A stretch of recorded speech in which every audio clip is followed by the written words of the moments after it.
Get it nice and close. There we go. All right. Welcome everybody. Here's another live show with me, Froggy. Once again discussing Beyond the Map's Edge, written by Justin M. Posey. All right.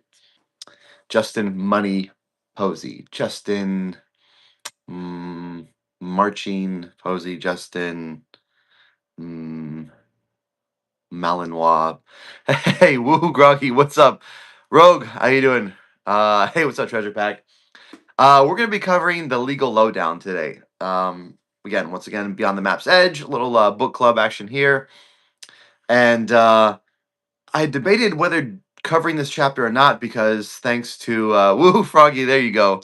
Uh, I debated it because thanks to Rob Zeal. If you don't know Rob Zeal, he's an amazing guy. He's a moderator of one of the largest, if not the largest, Facebook group for Beyond the Map's Edge. He's also a moderator with Treasure Hunt with us.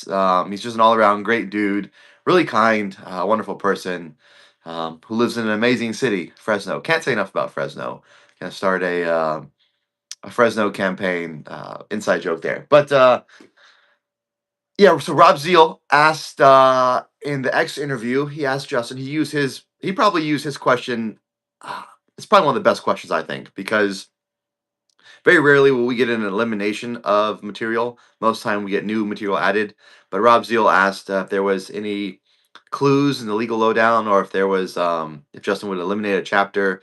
And Justin, did a great job, and so thankful that he said that there's no clues in the legal lowdown, right? That's why I debated whether I should cover it or not. But I do want to cover it because there is good information, I think, and it's one of the few chapters that I believe we can just take straight up. Says what he means. We don't have to analyze for double meaning, any encryption, any codes. We don't have to find out who Aunt Verna is, right? We can just take the message there. So there he is, mining with Montana. Okay, now I can start with the serious stuff. Montana's here. All right, good to see you, Josh. So that's the plan. We're going to cover the legal lowdown. There's a few things in there that I thought are relevant. I want to point out. I don't know. Probably I don't expect to go super long on it, but that's why we're covering it because he ruled it out. So I'm not pulling clues or information or codes from it, but there is information pertinent to the hunt that I think we need to pay attention to, and may have gotten lost in the sauce. So, oh man, I got ice cubes. Normally I spit them out, but I don't want that to look gross on camera. So I'll crunch them. All right, legal lowdown. Here we go. Bump all the way to the end of the book. So one of the the first things I thought was pretty interesting is that, and I don't know when he took this picture. Right? Hey, good morning, treasure seekers. Good morning, Seppi. How you doing? Is this picture right here? Right? This little screenshot. Mushi, what's going on? Good morning. That's the rule. Yeah, I did it on camera, Josh. That's that's what happened. Oh man, lock in. Here we go. So he posted this screenshot, right? And we don't know when he grabbed it. And it's the of the Shah 512 that he posted. And there's only 5 hearts and 17 comments on there. I thought, and so to me, this really does change the fact. Like, imagine if Justin today had posted a bunch of numbers and letters with maybe a vague one-word description. I think there'd be a whole lot more comments and hearts and shares. Like, what, only 800 views, 5 likes, no reposts at all? That just it's hard for me because my introduction to Justin has been the maybe a month or two before this hunt started, right? People were talking about him, this mythical Justin. Right, there was YouTube videos about, this guy's a super avid outdoorsman. He's gonna put this treasure like 20 miles in the desert, or you have to climb the peak of a mountain. It's gonna be insane. Uh, hey, good morning, Peter. So it's just interesting to me how little attention was given to that the Shah when he posted it. But anyways, let's go ahead and I read a pretty, well, it wasn't upsetting. It's someone's opinion, so it's not, it's whatever. But someone a couple hours ago, I think, made a post on a video I put up of JCB talking about how, this isn't real, it's a scam, it's this and it's that, and I just I don't know, it's hard to refute that if you don't have the treasure. It's just saying like, well, he says he hit it, like, you just gotta trust the guy. Anyways, I don't want to go down that road. I'm getting distracted. I need to woosah and cleanse myself from that. In a world where we're often told to look but not touch, I offer something tangible, real life adventure, right? So that's what this is all about. The Shah, and I had no idea what a Shah was before this hunt, so I had to do a lot of research. I think I know enough that I can just explain it on camera without looking completely ridiculous. So uh, the way this is set up is that he's taken all of the legal documents, and included in those documents are the location, and he's kind of put a little like stamp. Like, remember how in the old days when a king would write a message, scroll it up, and put a wax seal on it with his little insignia ring, and would give it to someone else. And as long as that insignia ring, that wax seal's not broken, and the insignia still holds true, like, it's a valid message, right? It's a rough analogy that I came up with. Bobby, hey, how you doing, Bobby? Beautiful morning in Oklahoma. We had a nasty, a bunch of weather. Hopefully, no hail, just snow. Or was it just cold? So again, this is what the Shah is there for, right? And Justin's been pretty open. He wants everything public, right? So he posts the message to Shah. Hey, this is how we'll know that when it's solved. When it's solved and found. Um, did the same thing with the Bitcoin wallet, and a lot of people have watched the Bitcoin wallet, and we all make comments and we all make guesses over how many books have been sold based on how big the wallet grows. Baby legs for life. What's going on, man? Not long, not long. uh, the one interesting thing that I've read this a bunch of times, but the one thing I never noticed was when he talks about the 30-day window. All right, listen to this sentence. Um, so when some intrepid soul, right, intrepid, brave, adventurous, finds the treasure, they've got a 30-day countdown to contact the steward. In my mind, I guess I'd always been like, okay, yeah, if you find this box of gold lying out, and you don't contact him, you're gonna miss out on the Bitcoin. I'd never really put much weight into the whole thing where he says uh, the legal rights to the treasure, because I'm like, okay, well, and so I want to be careful with how I say this. I don't want to go too deep down this rabbit hole, but I do owe some apologies because some people had brought this up early on, and I kind of brushed it off. So, hey, what's up, King Casher, Jim King? So, tell me what you think about this logic here. So you find the treasure, right? And let's say you want to be completely anonymous. I don't want to. You know what? I don't need the Bitcoin. The gold's good enough for me. I'm not going to say anything to Justin, right? So you take it, you run home, you're counting your gold, getting ready to move to Puerto Rico or whatever, overseas, whatever island of man. He says you'll miss out on they'll lose out on the Bitcoins. Not a maybe. Miss that window, you'll lose out on the Bitcoin. That's gone. Okay, that's fine. The legal rights to the treasure.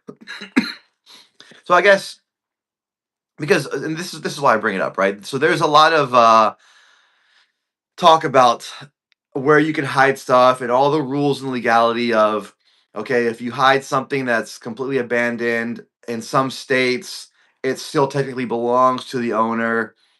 And remember, we're not trying to look for clues and codes here. We're just reading this at surface value, right? So if he says, hey, if you don't contact me, there's no maybes, you will lose out to the legal rights. Which, again, I don't want to go too down this rabbit hole. This is just a thought I'm putting out here, and this is not original, right? I am late to the train. I am like 6 months late because some people are on this day one. Does this mean that that the place the treasure is at, the location, it's a place that still allows for the owner, even though he's abandoned it, to have legal rights to it, right? Does that question make any sense, right?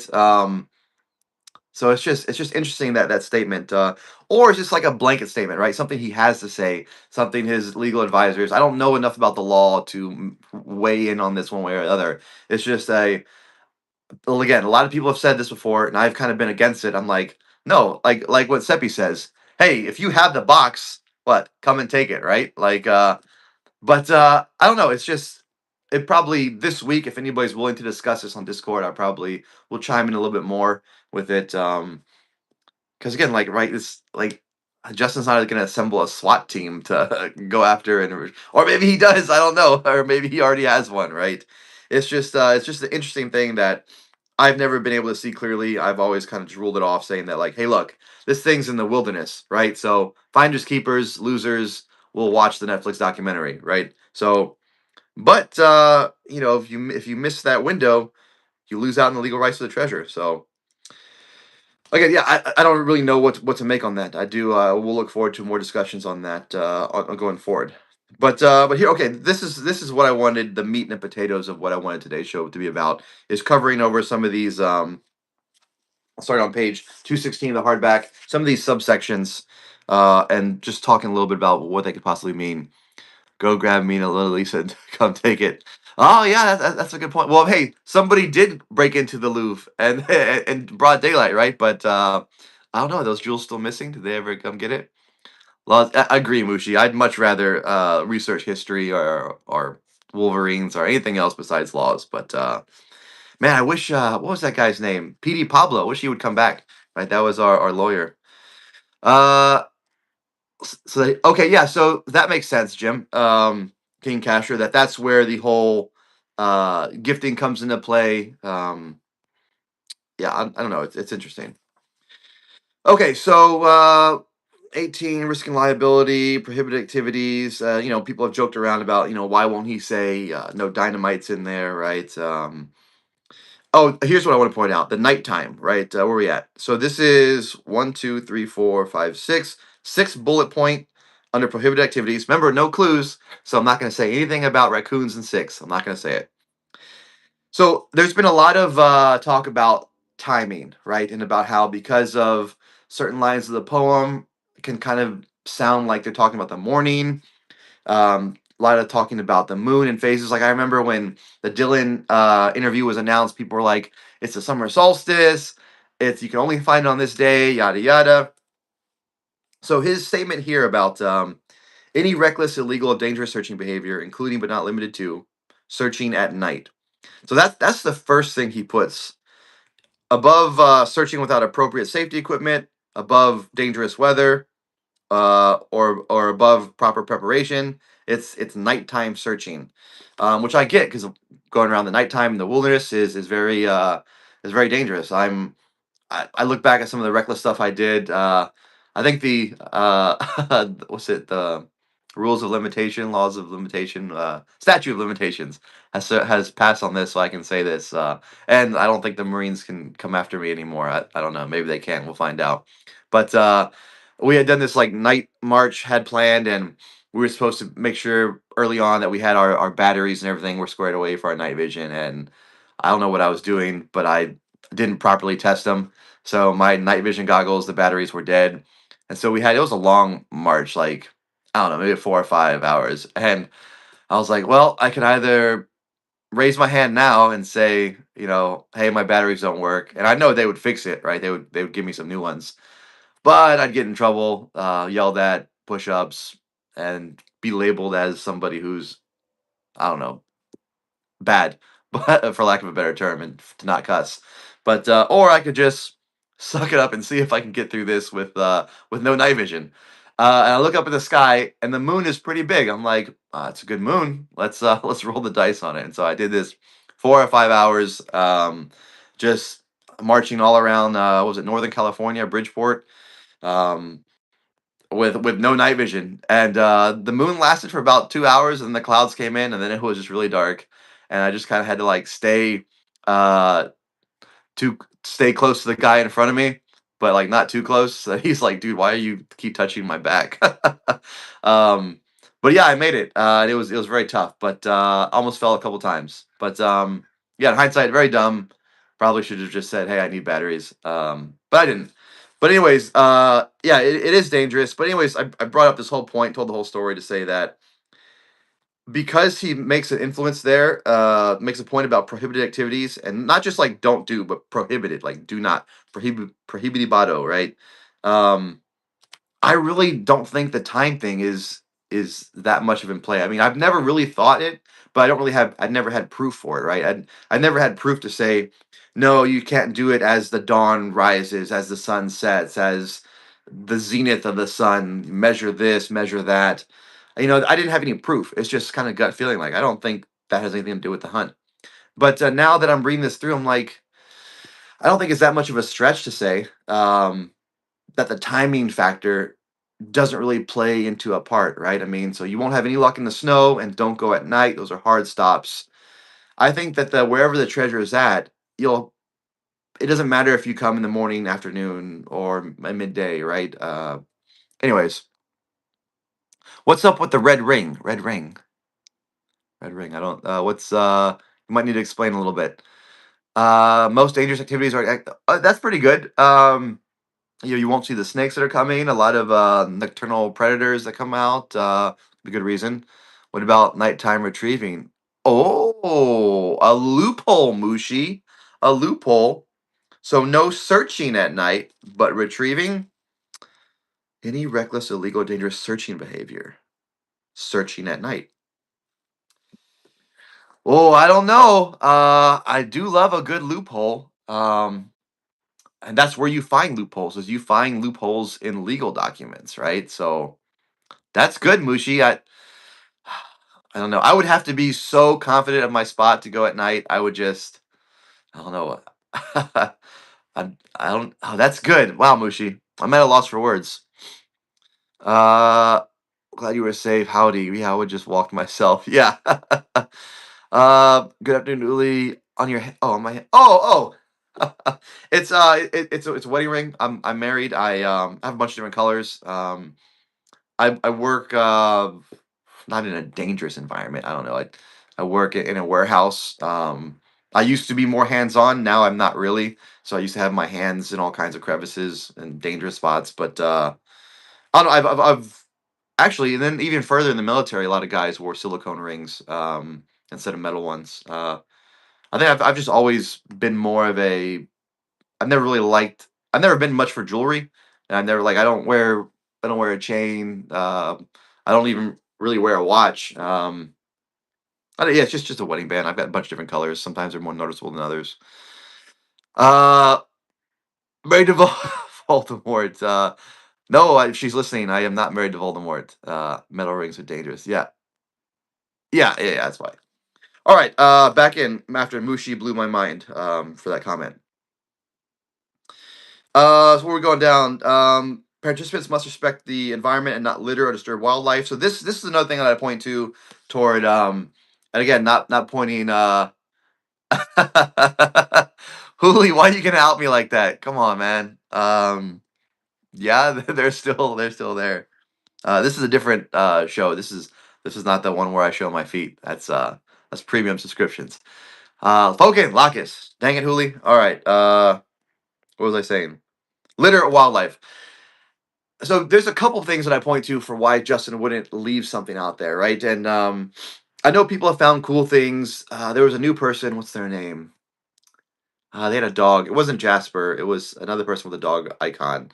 But they were there when Justin came in. If you don't know, breaking news. Not really breaking news. Justin's back on Discord now. He's in Treasure Hunt with us. I'm not sure if he's on other Discords or other servers, but he came in 2 nights ago. Yeah, 2 nights ago, I think, and just kind of actually, he dropped some good stuff. I wouldn't say treasure hunt related, right? He does follow that rule. He never he's not posting clues or dropping stuff. But as far as what he's up to when he's not treasure monitoring, right? With the whole layer V, layer 5 security stuff. So that stuff was really awesome, and it's still up. So if you're curious about what he's up to, what big projects he's working on when he's not watching us goof around, it's you can search his name, real life Justin, in the treasure hunt with us, run by Jam and Emma, lovely people. Then you can see his comments about what he's up to, and he put up a first draft of his site. But anyways, this person was asking him, "Hey Justin, like I found the stuff that you left for us to find, like." And I can never really say that someone's wrong, right? Because maybe I'm reading everything wrong, and maybe this whole clue is about picking up the breadcrumbs he has literally left in the woods, right? Maybe, who knows? we've seen some people that have found stuff over the past 6 months, right? We found the guy with the motorcycle helmet, the early dog food bag, um, all the cool things made out of wood and rock and stone. I just I'm trying to think if Justin's ever made a comment. So Justin did make a comment right on that Facebook post about the forest supply cache that was like airdropped in the California wilderness somewhere. But as far as to my knowledge, every other post where someone has posted a picture of something they found, I don't think he's commented on. Um, but I know he did in the Dylan interview say that like the stuff. All right, I should have. This is my. I should have been more prepared. But he's not. He didn't leave something out there that can be just taken away, right? I don't think that would be fair. And for what we've seen of his actions, they all follow a fairness, right? I mean, when the tech clue was found, he really came out and verified it and told us, hey, you don't have to keep looking, right? You found it, it's done. This is the hardest thing. You can breathe easy now. Everything else should be a little bit easier.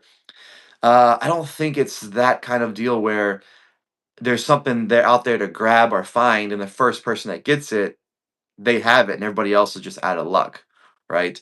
He kind of made a big point that the everything that's out there, if something went wrong, a massive natural disaster that changed it, he would let us know. Um, After the whole experience with Fen and the blaze and the alleged blaze on the tree or whatever, he wouldn't want that to happen, right? He said that as much, maybe not those exact words. So when I go back to reading search conduct and environmental protection, right, something that he's talked about before, participants must respect the environment and not litter or disturb wildlife. Shoot, it's important to leave the location in the same or better condition than you found it. I don't think he's leaving stuff out there, right? Especially some of the things that might qualify as trash, right? That some people have said are clues and stuff. So I'm not going to harp on this too much. It's just I wanted to give a sort of reasoning for why I believe that in the legal lowdown. Let's see. Sorry, premium. You say a painted rock the size of the hand. I like Montana Josh, man. I'm not, and I think that's a cool thing he found, and it's a cool story. I don't. I still, and Josh knows how I feel about it, right? I don't think that's it, but I think it's cool that he found it, right? And that's a special thing to someone. And I mean, I think he posted pictures up, and nobody really, whoever put it out there, didn't seem that upset. So, or they haven't come forward, or they're no longer with us. So, put my still stand after things it took. That I mean, maybe rogue gray squirrel. I mean, that's why I can't like do a hard you're wrong. Like I'm right. Like, it's so hard to do something like that with this, right? Because you can say all the maybes and if ands, and maybe there's a code in the book somewhere that says ignore this statement, right? I don't know. I just looking at it surface level. I just don't think that's how it works out. Yep, that's the quote I was looking for, Seppi. Thank you for posting that. I treasure all rocks. Not sure what that means. I guess hard to interpret. So I don't have any clues. Well, let's talk about it for a second. I don't have any clues or put anything out in the woods or wilderness that would be subject to destruction by natural forces. I mean, yeah. So I mean, I guess right. You could read that and say, well, if you put a small rock out there, it's not going to be destroyed, right? Wind, animals, rain could move it, but it's not destroyed, and that could be the argument, right? For everyone that's found other things, cans, bags, wrappers, everything that people think are clues, articles of clothing, bikes that have been left out there, right? Yeah, it may be a little rusty, but it's not destroyed, and that could be the loophole that they're looking for. I don't know. I don't really see it. A couple other things I wanted to cover. Emergency service cost that goes right to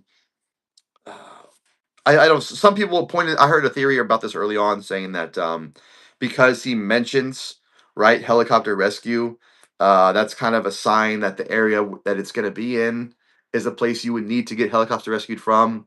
I just think it's more of a blanket statement. I don't really know that's the right logic to follow there. And I think everything else he kind of has to kind of say right. The international participants, the jurisdiction. Although I mean, I will say I could still consider myself a novice treasure hunter. So when I did read the jurisdiction and legal compliance, I was like, it's in Wyoming because of that. But I think at Mike and K Pro Calizares, they did a great job of bringing that up in their first interview with him. and I think he kind of addressed that, right, in my opinion. Oh, there's so much trash, Fortune. It's kind of disheartening sometimes. Ah, so I'm kind of an East Coast dude. For most of my life has been East Coast, so for the first time seeing all the shotgun shells and rifle casings were like a little worrisome at first, especially in areas that are like no hunting. Um, but I guess that's just part of living out west is just going out and plinking on cans or signs or stuff like that. So, but yeah, there's a lot of trash out there. And I found some interesting things too, man. I just again, I don't think that that's how Justin has it set up. What would last his time within rocks? A little muddy blitz. Yeah, especially. I mean, I've been on the record by saying I don't think this is supposed to go that long, right? A year, two tops, right? So, I mean, a lot of those things people are finding, I wouldn't even bring up the fact that they're going to deteriorate in 5, 10 years because I don't think it lasts that long. Uh, I've been saying this a lot recently, because it's wintertime and it's snow. If you look at the book, well, we can argue about this. We'll argue it right here. If I would ask you what's the last word in this book, right? There's a phrase, has the last word. So if we're giving Justin the last word, what's the last word in this book? And so here's the argument, right? You could say last page. You could say the last word is luck, right? You could say look at the bottom. That's the last word. The last word is edge. Or you could say, hey, look on the very next page when there's more down here. And you could say the last word is platform, right? Is there anything else on the no, there's last or how about this? You could turn even further, get to the white pages, and you could say, no, the last word is Pennsylvania, right? I mean, look at this little barcode and the mark down here, and that's the last word, right? Nothing else after that. Or you could say no. Look at the back of the book, and the last word down here is author by photo Dave Clausen, right? Clausen's the last word of the book. Chambersburg, PA, right? Yeah, Hooli, right? So it's been the East Coast. I've told you this whole time. Telling you, y'all don't want to hear my Baltimore solve. But no, right? I think luck, right? Luck is probably the last word I would say. Everything else you could argue, those aren't Justin's words, right? Those are put in by the editor, by another decision maker. So who knows? I don't know. For me, the last word is luck. Other people can argue it, right? Because you can say, well, the last word is a symbol, right? So, but if I want to say the last word, and so, anyways, that's why as we're going into this winter season, well, we're not going into it; we're already in it. And he says, you won't have any luck in the snow. I'm like, good luck, no luck in the snow. That kind of rules it out for me, which it's a little disappointing because I just made all that fuss about time, right? The treasure should be accessible anytime. I know he's made statements about, um, or in the first interviews, he's like, right, as of March 20, whatever, at this moment, it's accessible, right? So I have two decisions to make, right? Because I have a spot in New Mexico that 98% of the time is not covered by snow, but in the last 10 years, it's gotten covered a few times, right? So I'm like, does that rule it out? Uh, how far out is Justin predicting the weather that, the weather patterns won't shift drastically in a year or two, and places that aren't getting snow might get freak snowstorms. You know, would snow flurries count as covered by snow? Does the snow have to stick? All these questions that rise up. In my mind, if it's not covered by snow most of the year, 11 months, I'll probably still consider it a viable place. Um, oh yeah, yeah, yeah. That's obvious. It's not Montana. That's yeah, and I think that it's we play this one safe, right? So Captain Kidd, are you talking about the last word playing it safe? You don't think it's Clausen? You don't think Chambersburg, Pennsylvania is the last word in the book? We can bring that up. But yeah, so that's kind of again, this is a shorter one, 30 minutes. I'm ready to call it anytime you guys are. But if you want to talk about some stuff, let's bring it up. What do you think about the symbol orientation? Okay, so if you haven't heard my theory on the symbols, this is my current theory, right? It's not always been this way. Let me see if I can find a good. Is there a high res image in the book other than the last bit? Uh, I don't know. It's this is if you don't know what we're talking about, right? That's the little symbol. So basically, you can look at it as it's a corner, right? An L or a corner, right? One corner, not four. And then it's a zig, because it starts here, goes to one spot, one point, cuts back, another point, and then there's an arrow as the direction, right? So I've taken that as kind of like big picture symbolic. I don't think it's a massive clue. I consider it a theme that you have to go to two places to find the treasure, right? Not again, when I say go to, you don't park your car, get off, and go there. I mean that in the poem, you will go to two places, right? So we come in screen off the top of the screen, right? We come in, boom, we hit one spot. Let's call it stanza two. Got it. Cut back. Opposite direction. Key to one direction is another, right? Cut back. Going, boom, hit another point. Call that stanza three. All right. Now you're from stanza three, you're going to the treasure. That's where the arrow is, right? So boom, boom, boom, boom. Call that stanzas 4 and 5, right? What you seek, you already know. So thanks for the work. Bill, hey, thank you, man. Hey, thanks for watching, right? If nobody watched these, I probably would stop doing them. I don't know, maybe. Who knows? Uh, inside, outside. Yeah, that's pretty good. Inside, outside. Follow the arrow. Yeah. And then Misco seem like top two areas. So much family history and references in the book. Agreed to see trend. We like it. Well, I'm looking forward to the Arizona meetup. If you don't know, sorry, I assume that most people are up to date on the news. If you don't know, Emma and Jam's last show, they announced breaking news that March 28th of 2026, that weekend, I forget the exact date, 27, 28th, that weekend is the 1 year anniversary, birthday, you could call it, of Justin's Hunt. And there's going to be an event in Arizona. There'll be Chad Bird will be there. Caw. Chad will be there. A bunch of other creators will be there. I'll be there. Emma and Jam will be there. And there's going to be a hot dog contest, right? Talking with Jam about that. So I'm still working on the details. Hot dog eating contest. I'm excited about that. Looking at 5 to 10 minutes. It's it'll be fun. We actually did some research the other day. Me and Jam were looking at videos of Joey Chestnuts, and that dude ate 10 hot dogs in a minute on one of his recent contests. 10 hot dogs in a minute. That's insane. Anyways, got distracted. We look back. Thank you for your work, Becky. Yeah, shave the beard, Becky. I don't know. It was fun while it lasted. So I change it up my look every once in a while. I don't have any hair up top, so I can't style it, right? So I have to play around with what I got here. So I have to have a squirrel mentality. Yeah, that's what squirrels do, right? Run, zigzag and forth. It's in one of 4 places. Seeking Summit. Love it. He eliminates a state then. Yes. Yeah. 90%, right? I'm trying to think if he's ever said I will. I think he said probably. I'm expecting him to. Only be in one of 4 places. I mean, technically can only be in one place, but only one of 4 places, I guess. If you have the right four, yeah, that's right, Ghost Answer. Have you looked into Sin Coast, Living in Time, a point rotating around the circle across? I was never really that good in math. Surprise, surprise. That's why I work in a warehouse right now. I I passed algebra barely. I don't think I passed calculus. Took an easy stats course in community college for a college credit.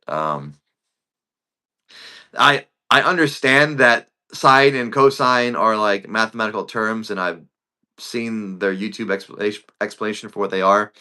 But that could be one way, all right? I'm not going to say no. I'm going to say that could be one way, right? He could have said, all right, this is for an artistic mind, this is for a math mind, and this is for a nature boy mind, right? Those are the 3 paths to get there, right? So I can't speak on too much on it, Foundry, just because I don't have the knowledge for it. G Krill Jody is stinky. He said in March he might eliminate state. Yep, that's right. Trues, what's up, Trues? His logo just takes me there. Justin has a shot down anything that requires any math. Yeah, that's in Sandal's interview, right? Remember somebody was asking in the Sandal interview, you could hear him a little bit off camera talking about a triangulation or something, and Justin was like, no. So in my mind, math is not the right approach here. Maybe that could be because I don't want it to be. So it could be a little bit of bias there. But what else we got? A bunch of people on, a lot of questions that are coming. I'll stay on as long as you guys keep asking questions. For the cipher, okay. So I'll game that out. It could be right? Can't say no. As long as the math is simple. For me, I draw the line at addition, right? Maybe subtraction, bring in but if the example he gives for the difficulty level is addition, I'm not going to go and say sine and cosine are in play, right? And I understand some people on this channel are really math oriented, so maybe that stuff is second nature to you, right? I don't think it is. I'll just say for me personally, I think if you're doing anything more than the four basic math uh, operations, addition, subtraction, multiplication, division, you're probably too far, because now you're approaching difficulty that would surpass the technical clue, right? In my mind, in my mind, right? So, I think if you stay with those four operations, you're pretty safe. For me, I don't go beyond addition. I if my cipher doesn't have addition, I don't like it. And if my cipher has more than addition, I don't like it either. So that's just where I'm at right now. Could kicking out the legal lowdown push to look into website rules? Could kicking out the legal lowdown push to look into website rules? Well, at the very end, he says, what does he say? For current safety guidelines, this is on the next page, right? For current safety guidelines and the latest information about the treasure hunt, please visit http yada yada treasure.quest, right? So to me, that says, hey, this thing is a living, breathing hunt. And if you want the latest, go to the website. So I think, yeah, I was looking at the website. Why did he include the favorite food and color question? Why did he include? King Casher, catch me up on that one. Why did he include the favorite food and you mean on the website, or is it in the legal lowdown? Did I miss something? Favorite food and color question. Are you where are we looking, King Casher? I mean, I think to me, no matter what he says, blue is his favorite color. If fortunate, I mean, almost every interview the guy is at, almost every appearance, he's wearing a blue shirt, right? In the Dylan book signing. So I'm confused. Why did he include? So unless I'm missing a word here, why did he include the favorite food and color section? He included it because it was asked, right? Unless he didn't. Are you saying he didn't? Um, yeah, I don't. I'm lost, King Catcher. Those were questions asked. But yeah, I think that's why he included them. Okra. I don't think there's any clues there. In either the food or the color.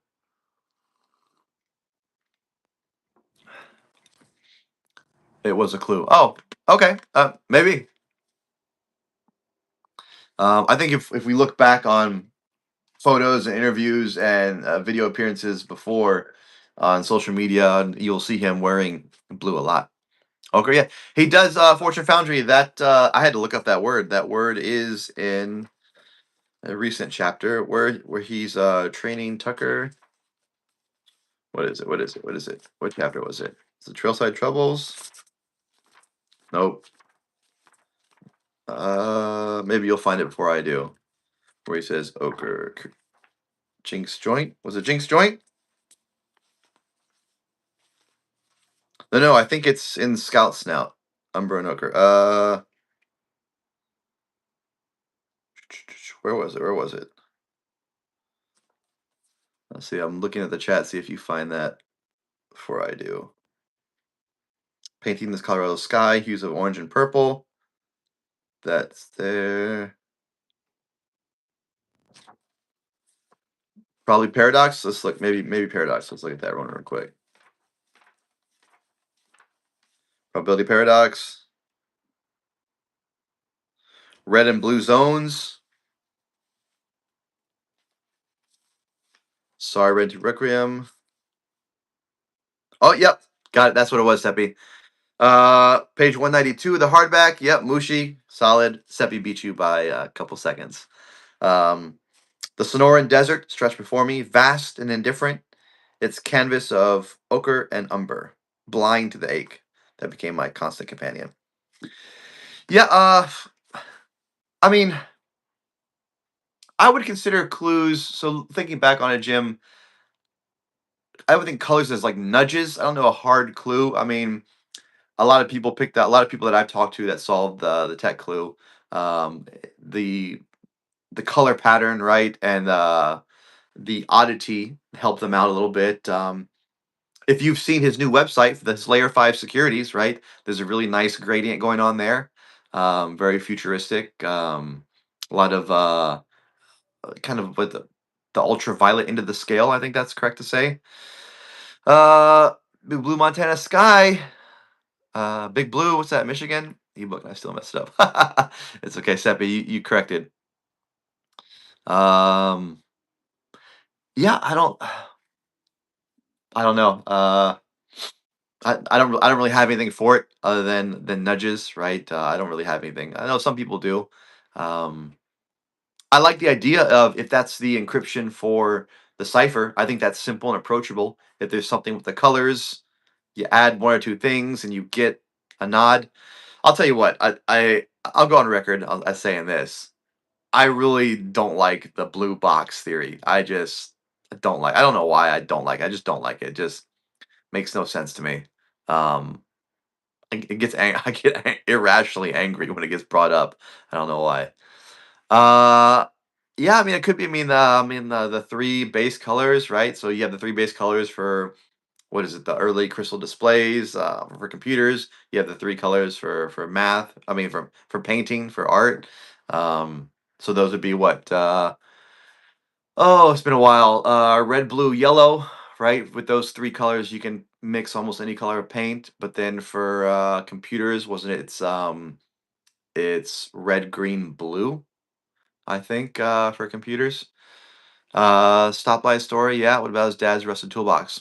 All right. Yeah. Let's we can do that. Let's talk about what we think the container could be. Um, it could be Hooli. I'm not. It's one of my top three. Probably my top threes are um, a cask, right? A barrel size cask, um, the toolbox, and backpack are probably my top three. A saddleback leather backpack, um, a toolbox slash fishing tackle box. Maybe put those together, and like a cask. I think I put those in my top three.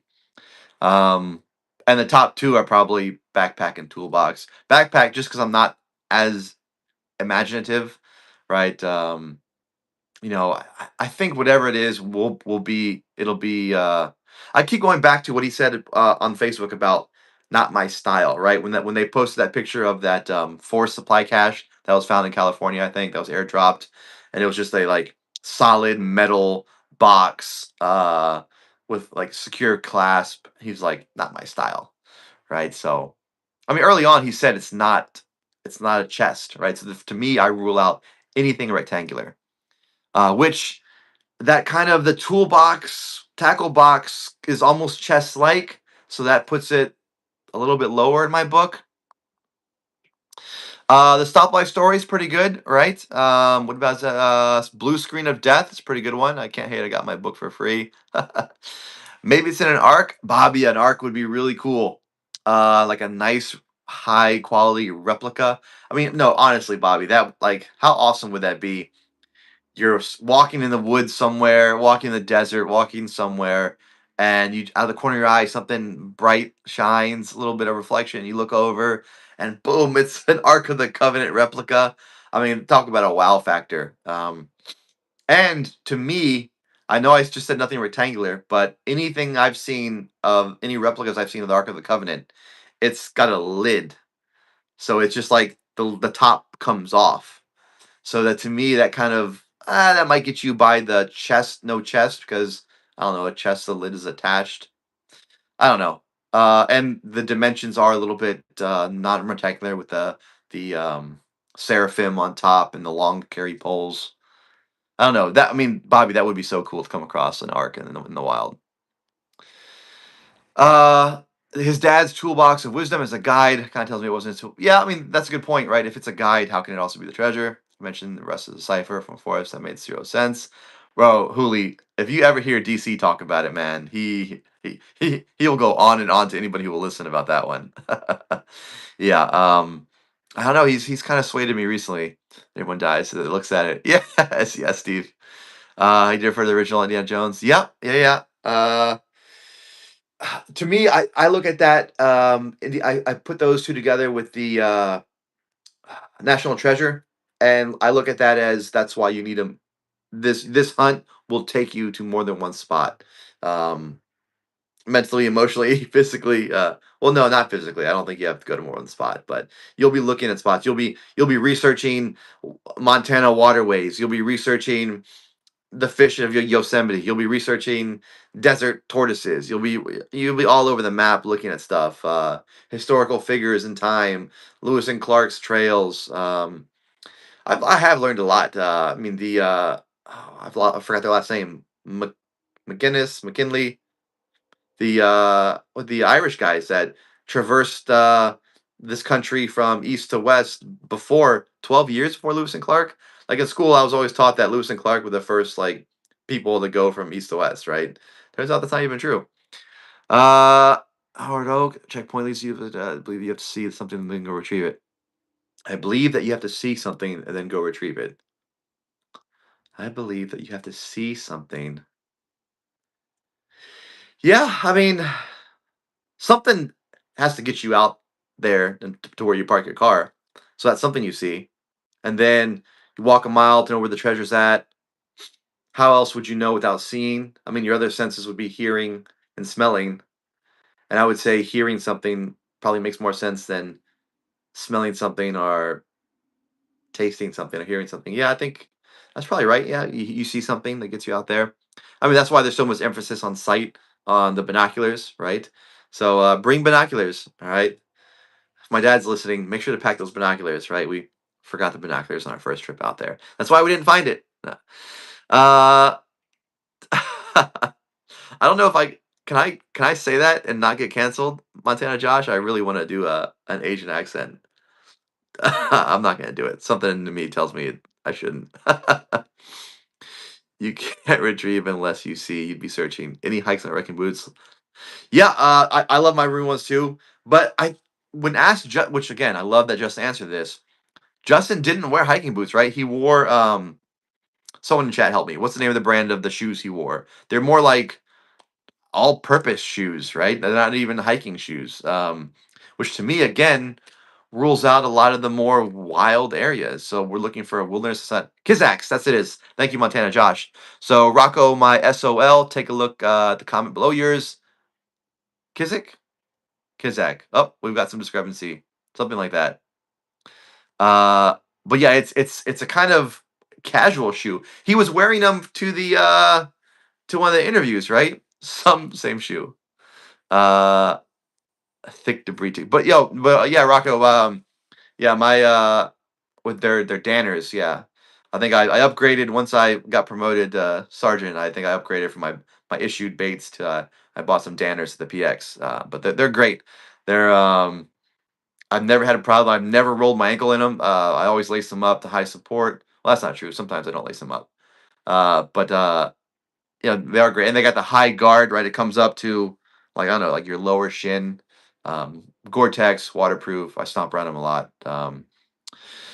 Uh, they run large or small. I think they run pretty accurate. I would say they run pretty true to size. Yeah, the Danners really like those. Let's see. What else? Anything else we got going on, or else I'm gonna pop off, run over to Discord, and see what's going on. Maybe get some breakfast. My gut feeling is when you figure out where it is, you go to the nearest courthouse and place your claim. That's a pretty interesting theory. I've heard about that. Right, I've heard that in order to make it safe and secure, there's a way that you can place a claim, and that will give you you don't have to worry, right? You'll have all the time you need to claim to retrieve it because once you find out where it is, you place your claim. So I can't knock that. I mean, that's not. Uh, yeah, I can't knock that theory. I mean, that's pretty good. I mean, I personally don't think so, but again, I got nothing banned from that. This, oh, ghost answer. Oh, I can't say anything. Like panning for gold. Um, Yeah, what else? I think that's it. Other announcements are this Thursday. If you like watching treasure hunters be silly and pretend they're different things and do funny voices, I've got a live show this Thursday starting at 8 o'clock Eastern. All right. No special guests this Thursday. I mean, well, I think all my guests are special, right? I'm special. But next Thursday, so not this Thursday, next Thursday, we'll have a special guest that I think everybody watching this will want to see. And that's 8 o'clock Eastern time. Runs for a couple hours after that. It's on my YouTube channel. If you miss the live show, it's fine. It'll be posted up there. What else? Hey, I'm starting my fitness channel early. I don't know if you can tell on my face. It's only been 1 week, but a lot of people start working out January 1st. I wanted to get a jump start, so I'm like 8 days into it. Just push ups and squats in a small room. Trying to keep the workouts, under 10 minutes. Normally they run to like 6 minutes. YouTube Shorts it'll only be a short if it's under 3 minutes. So I do a little bit of compression, a little bit of fast forward. But yeah, if you want to join that, I think moving around's good for treasure hunters. Get a little healthy at a time. Man, one clue short of a treasure. If you're not watching them, you should. If you're not following them, you should. They have. I mean, he's spoken about it. It's not a secret, but he's got a great weight loss story. Um, well, I'm not gonna say weight loss, but just a general health journey, right? He lost 80 pounds last year. That is monumental. That is awesome for him. Great for his health. All to be a better treasure hunter, right? So, you know, I want to be a better treasure hunter. I want to not struggle to bend over and tie my shoes when I'm standing up. I want to be able to sprint to my car with 60 pounds when I find the gold. So yeah, just trying to be a little bit better in shape. All right, that's it. It gives you the opportunity to use your own brain and no Discord noise. Yeah, yeah, that's good. Yeah, sometimes unplugging is pretty good. Uh, or I would be watching D&D. Well, you can watch it on my. You're not banned on my channel because you're watching it right now. So Ghost Answer, just tune in 8 o'clock this Thursday, and you'll see some goofing off. All right, guys, that's it for me for today. Thank you very much for all the questions. Love the engagement. See you guys. Well, definitely next Monday. But see you guys around. All right, bye. Yeah, hey Bobby, it starts small. He started. He's great to talk about it. If you comment on his videos, I'm sure he'll answer. He started with just walking, just cardio. That's just walking. I don't know if he made any huge dietary changes, but just walking around and walking. I think he's up to running now. But walking around the neighborhood led to just jogging and to running. Just movement, right? I'm I'm not ready for the cardio yet. I mean, doing squats and push-ups gets my heart going a little bit, but eventually I'll have to go out there and walk around the neighborhood or something like that. But yeah, just move. Start with one, right? A couple people in my videos have said that, hey, just one push-up. Start with one. And then my wife wanted me to let everybody know that if you can't do push-ups, there's alternatives, right? Something called like a wall press or something, where you just stand up, and if you're worried about putting fingerprints on your walls like I am, you can wear gloves or make a fist and just kind of stand up against the wall, 2 steps away, and you just lean in and out. It's kind of still an upper body workout. That counts as one, right? Next day you do two, then three, then four. If you can't do a full squats, do what I like to call, couch get ups, right? You just sit on the couch. You just during a commercial break, whatever, you stand up. That's one. Next one, you do two, then three. Right? There's plenty of ways to start small, and the key is building the habit. Right? So 30 days to build a habit. Some people say what 21, 20, 28, but it's good that if you have accountability, right? So that's why I'm doing it, because I have started and failed many health challenges. I've also succeeded in a few of them, but if I challenge myself to post a video every day on what I'm doing, that keeps me accountable. If anybody wants to challenge himself with like, hey, I'll like Froggy's video when I do it, or I'll make a comment, or I'll tell Froggy his head looks funny every time I do a push up or something, right? Just whatever, right? And it doesn't have to be me, right? I'll text my buddy when I do this. I'll text my friend when I do this, right? Just some kind of accountability tracking that works out. All right, that's enough health stuff. I mean, I like talking about health. I at one point I thought I was going to become a personal trainer, but I don't know. I realized that being a treasure hunter is more lucrative. No, that's not true. All right, guys. All right, we'll talk to you later. The who eats a bunch of donuts. Yeah, yeah. I have to balance yin and yang, right? So you do a donut eating challenge, then you do a push-up challenge, And then in March, I'm gonna do a hot dog contest. So who knows? Maybe I'll do something in Vegas. Eat something. What's the food Vegas is known for? I think Vegas is mainly known for drinks. I don't drink anymore. Um, is there a food? What? That's a good question. What food is Vegas known for?